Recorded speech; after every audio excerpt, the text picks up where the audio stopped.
Crypto products सच blockchain technology पर आधारित अपनी इस वीडियो सीरीज में अब तक हमने ये जाना कि ये होती क्या है और ये किन किन सिद्धांतों पर काम करती है। पर क्या आप ये जानते हैं कि आज की डेट में ब्लॉकचेन टेक्नोलॉजी को इम्प्लीमेंट करने के एक से ज्यादा सॉल्यूशंस मौजूद हैं जो अलग अलग जरूरतों को ध्यान में रखकर डिजाइन किए गए हैं। इन अलग अलग प्रकार की ब्लॉकचेन्स को समझने के लिए शुरू करते हैं हमारा आज का वीडियो, जिसका टॉपिक है टाइप्स ऑफ ब्लॉकचेन। मूल रूप से तो ब्लॉकचेन दो प्रकार के होते हैं, परमिशनलेस और परमिशन। जैसा कि नाम से ही समझ में आ रहा है, परमिशनलेस ब्लॉकचेन में कोई भी पार्टिसिपेंट आसानी से ज्वाइन कर सकता है और उसके लिए यह भी जरूरी नहीं है कि वो नोड बाकी किसी नोड से परिचित हो। इसके विपरीत परमिशन ब्लॉकचेन का हिस्सा बनने के लिए उस ग्रुप को चलाने वाली नोड्स की परमिशन की जरूरत होती है। वो एक क्लोज नेटवर्क होता है जहां हर नोड की एक पहचान होती है। इस मूल रूप में अंतर समझने के बाद आइए समझते हैं कि ब्लॉकचेन टेक्नोलॉजी कितने प्रकार की होती है। ब्लॉकचेन्स चार प्रकार की होती हैं, जिनके नाम हैं public blockchain, private blockchain, hybrid blockchain और कंसोर्टियम ब्लॉकचेन। आइए एक एक कर इनके बारे में डिटेल से बात करते हैं। पब्लिक ब्लॉकचेन में कोई भी कंप्यूटर जिसके पास अच्छा हार्डवेयर है और वो इंटरनेट से जुड़ा हुआ है, वो नेटवर्क का हिस्सा बन सकता है। हर नोड के पास ब्लॉकचेन नेटवर्क का पूरा और सेम डेटा होता है जिसे वो वेरीफाई भी कर सकता है। पब्लिक ब्लॉकचेन्स पूरी तरह डिसेंट्रलाइज्ड होती हैं।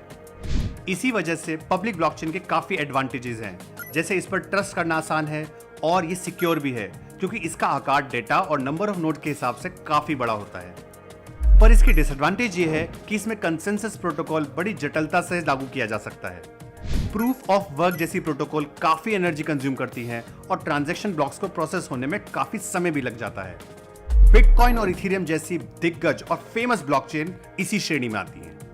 पब्लिक ब्लॉकचेन उन केसेस में कामयाब नहीं है जहां डेटा को प्राइवेट रखा जा सके, और डेटा प्राइवेसी बड़े बड़े और बहुत सारे बिजनेसेस की जरूरत होती है। इसी का सॉल्यूशन है प्राइवेट ब्लॉकचेन। नेटवर्क का कंट्रोल एक ऑर्गेनाइजेशन करती है और चुनिंदा और ट्रस्टेड नोड्स ही इसमें पार्टिसिपेट कर सकते हैं। डेटा प्राइवेसी के साथ साथ प्राइवेट ब्लॉकचेन ज्यादा स्पीड के साथ ट्रांजैक्शंस को कंफर्म कर सकती हैं। लेकिन प्राइवेट ब्लॉकचेन का डिसएडवांटेज ये है कि लिमिटेड नोड्स होने की वजह से इसको मैनिपुलेट करना आसान है और अगर एक भी नोड डाउन हो जाए तो पूरे नेटवर्क के डाउन होने का खतरा बना रहता है। हाइपरलेजर और कोडा सबसे ज्यादा यूज की जाने वाली प्राइवेट ब्लॉकचेन्स हैं। ब्लॉकचेन का तीसरा प्रकार है हाइब्रिड ब्लॉकचेन। ये दोनों पब्लिक और प्राइवेट ब्लॉकचेन का समावेश है।